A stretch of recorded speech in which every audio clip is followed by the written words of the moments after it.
Hey everyone, Felipe here. Welcome to another Tower of Saviors GNN review video.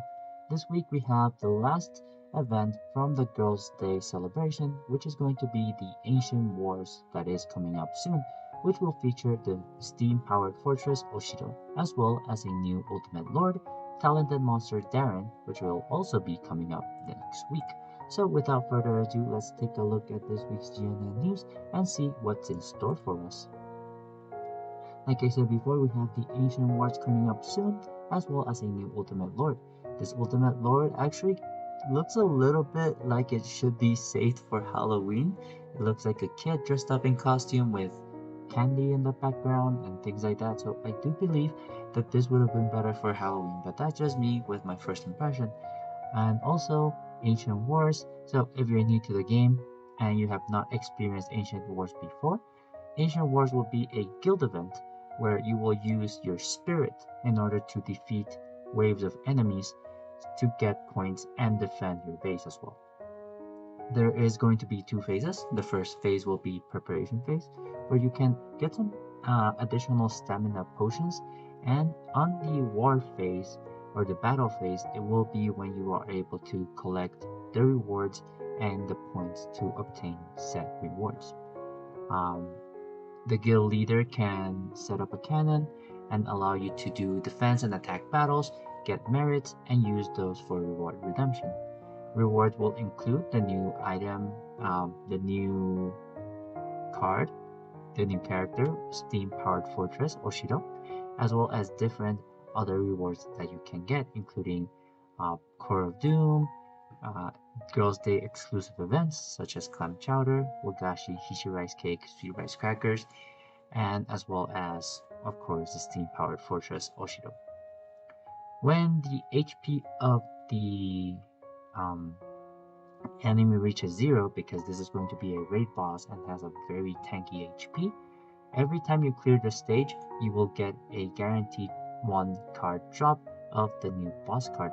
And this is going to help you a lot when you are skill leveling up your card, but as always, you can always use harpies and things like that if you only manage to get 1 copy.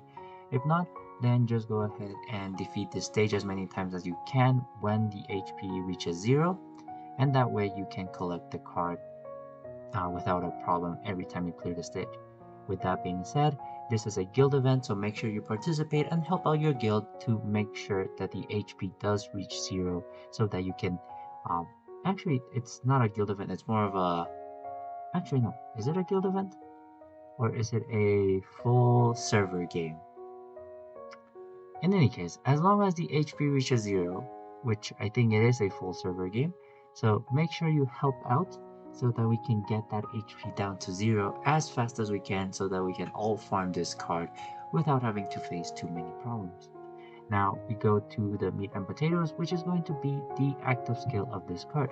This card is going to be a light Machina card, has 2 active skills both at CD6. The first one has the following effect. If the field of Machinas isn't full upon skill activation, field of Machinas increases to 100%. Otherwise, the character's skill cooldown goes down by 1. Clear the hypnotized state of Machinas. This skill can be activated regardless of hypnosis, and upon successful clearance, the character's skill cooldown decreases by 2. Explode all runes to generate enchanted runes of the Machinas attribute in the team. Honestly, this first skill is actually really good. Even though it's CD6, and CD6 is a little bit long for field gathering active skills. That is because after 6 rounds, you already have a decent amount of fuel, or you should have a decent amount of fuel already, especially with characters such as Nobel or Ali that now have a passive to build up fuel faster. For example, Ali gives you 20% fuel every time you successfully pass a wave, which means that after 6 rounds, you're already at 100% fuel, right? So for Ali, this one's not super useful. However, you will not be hypnotized and you can clear the hypnotized effect of all Machinas. And honestly, the fact that this active skill, the first active skill, has both fuel generation as well as another type of utility makes it really good, because Normally, cards that give you fuel generation do not give you anything else. So once you reach 100% fuel, it doesn't give you anything else. However, this card does give you that hypnosis counter, as well as board explosion, and generating runes of your members' attributes, which is super useful when you need attacking runes as well. And so, the first active skill, in my opinion, is really good, specifically because of the hypnosis state. Fuel to 100% is super nice.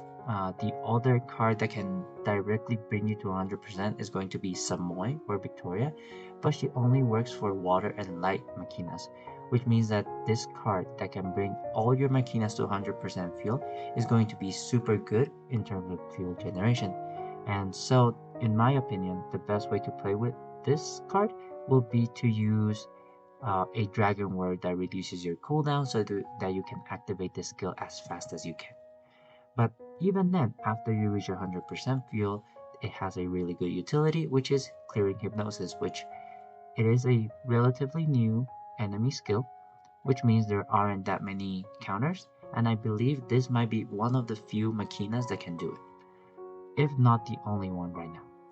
But yeah, for the second active skill, also CD6, this skill can only be activated when all machinas in the team have 100% fuel.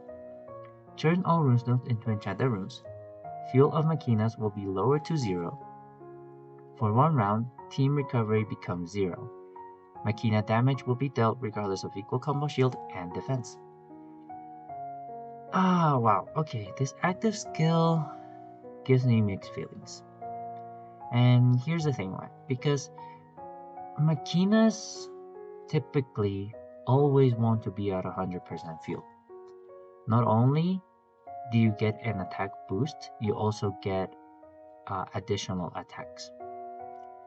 If you didn't know, Machina Dynamics means that every point of fuel that you have increases by your attack by a small percentage, and it maxes out when you reach 100% fuel. And when you reach 100% fuel, each Machina will launch an extra attack or 2 extra attacks of both or either their attribute or their counter attribute. And yes, it is a little bit out of RNG, but these extra attacks with the attack bonus comprise a very large amount of the Machinas or the Machina race attack output or damage output.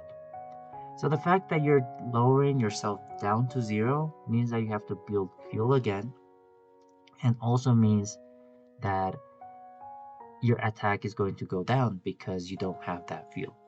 However, the reason I say this card is a little bit gives me complicated feelings or mixed feelings is because it does lower your recovery to 0, and although that sounds bad, this is the only card right now on the Machina race that will lower your recovery to 0, I believe.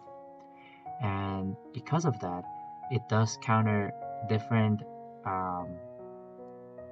different enemy skills, such as recovery inversion, which means that you are going to be able to counter those enemies.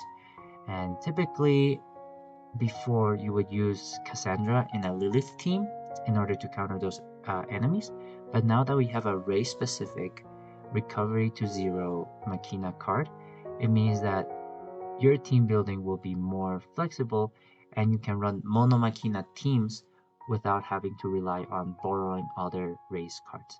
So team recovery becoming 0 is very good utility nowadays. In the past, it was a liability, but now that there exists a recovery inversion enemy skill, it means that the demand for these active skills is very high. So having a Machina that can do that, definitely a good thing. And not only that, you ignore equal combo shield and defense, both which are very useful, especially the equal combo shield, because in my opinion, I do believe Madhead is going to start introducing equal combo shield more often, and it is going to be really good to have.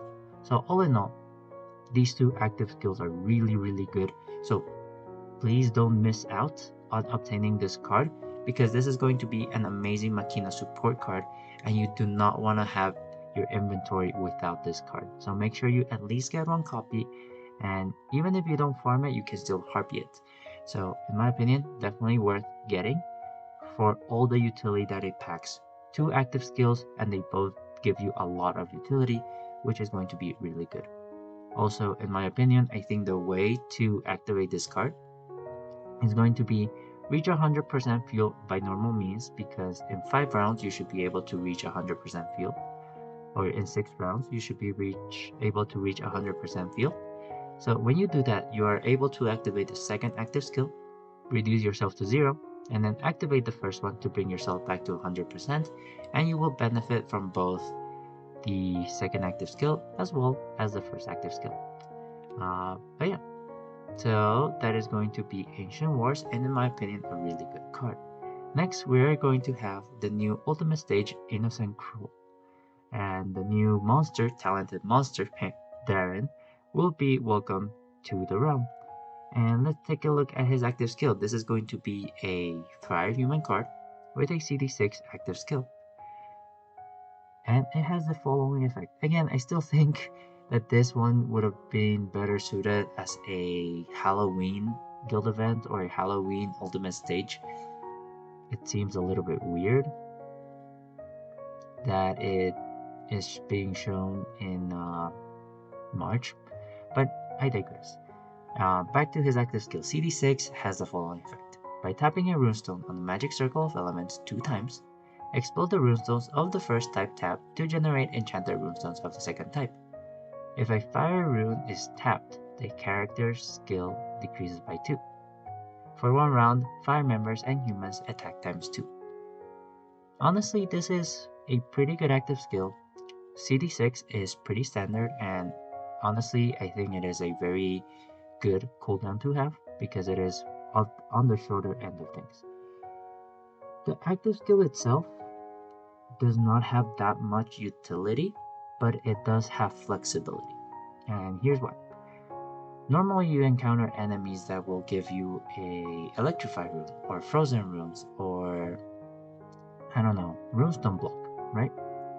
And typically those enemies will target a single attribute. And for example, you might end up with all electrified light runes, or in the recent Nightmare stage that is still ongoing right now, Makino Medusa has a skill that electrifies all earth runes upon the first stage, or upon the first round. Things like that. Or an enemy that blocks, prevents you from dissolving a certain attribute, either heart rune, water rune, fire rune, etc. And instead of just having a card that can explode electrify runes, or a card that can only explode fire runes. For example, if you encounter a card that blocks fire runes here, but 3 rounds later you encounter a card that generates earth electrify runes, this card will give you the flexibility to choose which card to explode, or which rune attribute to explode. And I do think that flexibility is very valuable. But that being said, other than that, he doesn't provide you with too much utility. Because he just explodes runes. And yes, it is useful, but sometimes you do need to bring a lot of shield breakers or different attack buffers, because nowadays the stages are getting harder and the requirements for your team members are getting higher as well. And because of that, team slots are very valuable.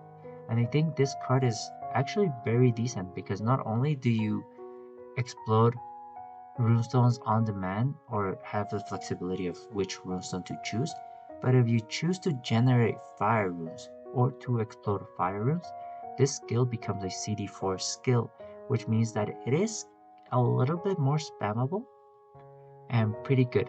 And if it only exploded runes, that wouldn't do much, but because you also increase your fire member and human damage by 2 times, it does become a semi-decent team buff when you explode the runes. And if you are running a mono fire team, you can generate fire runes, which allows you to launch bigger attacks because you are dissolving more attacking runes as well. So, in conclusion, I do think this active skill is pretty decent, but I don't think it's good enough in the current meta because there are so many more requirements in terms of utility, shield breaks, and things like that, where you do need a lot more consolidated into a single unit. And because each team slot is so valuable, this type of active skill, while it is good, it is more replaceable, and sometimes it is better to bring something else entirely. But yeah, this was a pretty short GNN. I'm surprised. But yeah, so just to recap, we do have the Ancient Wars for the Girls' Day celebration event coming up soon, and in my opinion, this is a must-get card. If you don't get it, you will definitely regret it whenever you run a Makina team, because this one, although it's not 100% necessary or a 100% staple in Makina teams, it does provide a lot of utility that helps counter a lot of the newer enemy skills. So when those enemy skills appear in the stage, you definitely want to have this card in your inventory so you can counter them. Otherwise, you might struggle a little bit finding replacements because this card does cover some utility that Makina cards did not have in the past. So in my opinion, definitely a must get, and don't miss out this opportunity to get this Makina support card. And lastly, we do have a new ultimate stage with Talented Monster Darren, which again, it's a decent active skill, but very replaceable, and in my opinion, with the current meta, I would rather put something else in my team that has more utility and a lot more things consolidated than a card that only explodes runes and generates a ×2 attack bonus. Personally, I would prefer shield breakers, time tunnels, attack buffs, etc. But yeah, that is going to be all for this week's GNN news. Please let me know in the comments if I said anything wrong or if I missed out on anything, and as always, stay tuned on my YouTube channel for more Tower of Saviors content. For now, stay safe, stay healthy, and I will see you next time. Bye everyone!